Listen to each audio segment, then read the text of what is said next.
adjective. Say for example, ang sentence natin guys ay ganito. The sentence is, Maria is beautiful. Maria was hungry. Sige, Maria was hungry.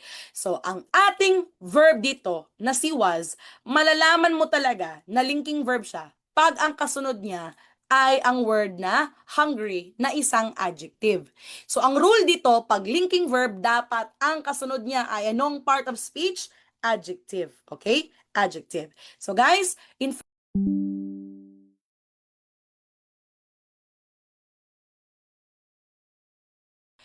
mga being verbs. Anong ibig sabihin ni bars? Become, appear, remain, seem. Become, appear, remain, seem.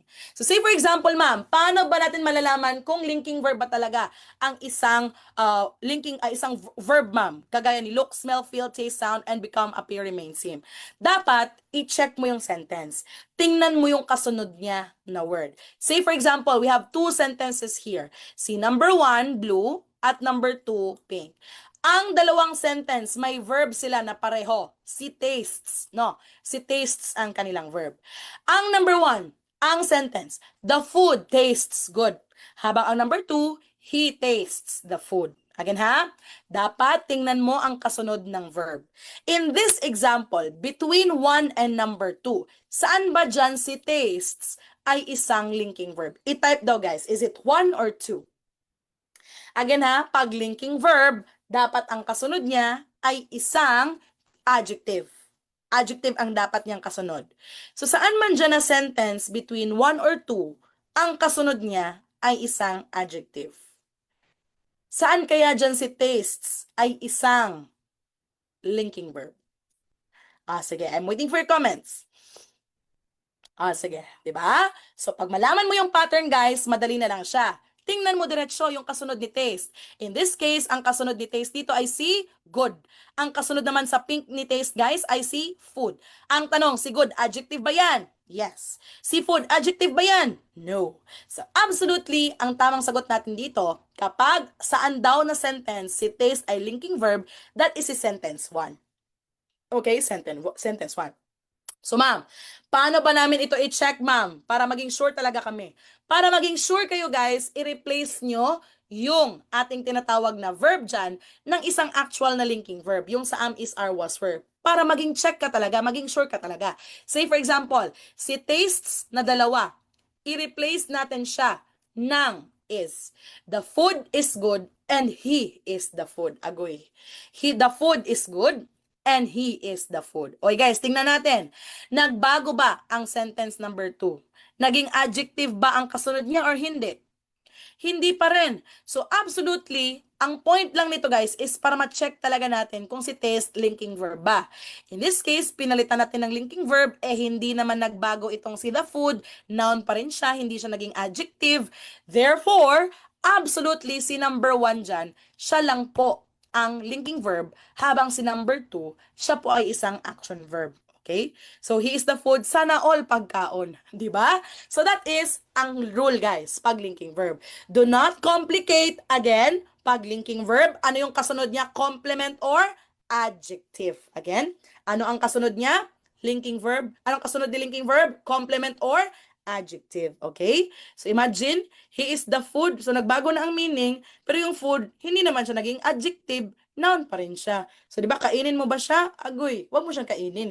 Hindi naman siya object. Okay? So, that is, the food is good. Absolutely, si tastes doon, isa po talaga siyang linking verb. So, let's try, guys, ng mga examples na inihanda ko para sa inyo. Sige, again, ano po yung most common form natin ng linking verbs? 5 sila. Sabay-sabay po tayo. 1, 2, 3, go!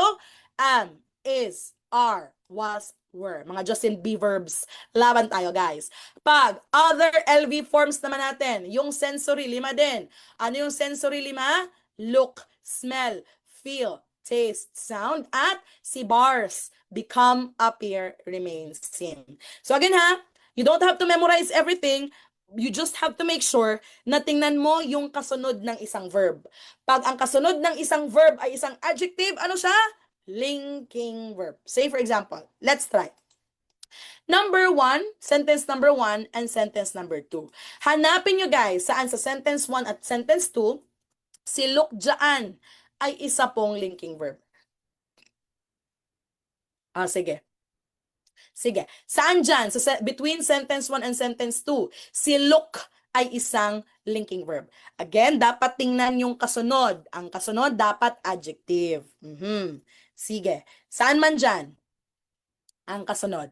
Saan man dyan ang linking verb si look? Very good.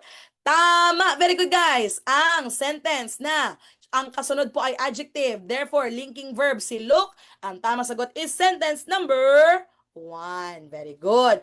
Kasi kung titingnan natin, guys, ang kasunod niya ng word, guys, ay si awesome. Ang kasunod niya na word ay si awesome. Habang dito naman, ang kasunod na word ni look ay si at me. Okay? So, ma'am, ano yung point? Guys, tingnan lang ang kasunod, ha?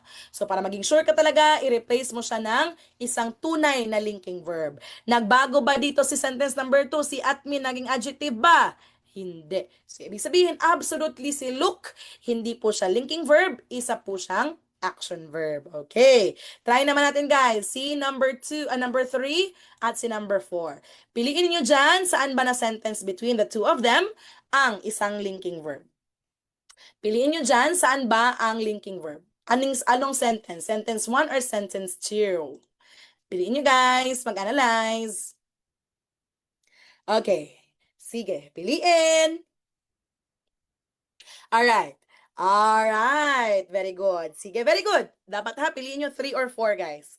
Para hindi magka-duplicate yung number. Very good. Okay. So again, tingnan ang kasunod. Dapat adjective ang kasunod ng isang linking verb. So si feel dito at si feel dito.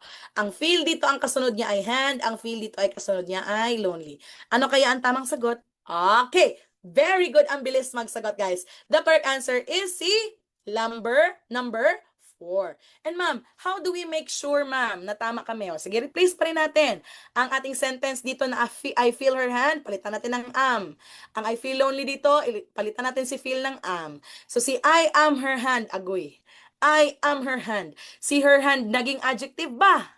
Hindi, guys. Hindi siya naging adjective. Ibig sabihin, si feel dyan sa sentence number 3, hindi talaga siya isang linking verb. Pero here, si feel, pinalitan natin ng am, naging I am lonely, si lonely, adjective pa rin. Ibig sabihin, absolutely, tamang-tama talaga na si feel ay isa po siyang linking verb. Okay? So that is sentence number 4. How about, sige, number 5 at 6 tayo, guys. Number 5 at number 6. Number 5 at number 6. Okay. Number 5 at number 6. Alright. Piliin nyo, saan dyan ang tama? Meron tayong is sa parehong sentences. Saan ba dyan na ang kasunod niya ay isang isang adjective? Again ha, linking verb, ang kasunod niya isang adjective. Ang kasunod niya ay isang adjective.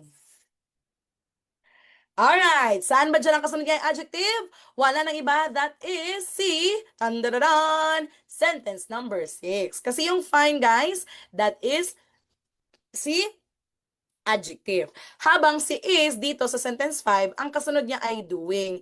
Si doing, isa po siyang verb, no? So, ang is, ang kasunod niya ay verb, hindi na po yan linking verb. Again, hindi na po yan linking verb. So, just remember, kapag linking verb, ano nga ulit yung kasunod? Complement or? Complement or? Complement or? Complement or? Adjective. Very good. Very good. Kasi pag ang kasunod na ng isang verb ay isang other verb, ang tawag na po sa kanya ay auxiliary or helping verbs. Again, auxiliary or helping verbs. Sige? Guys, para hindi kayo ma-confuse ha, putulin ko muna dito yung ating discussion. Balik tayo, time check, it's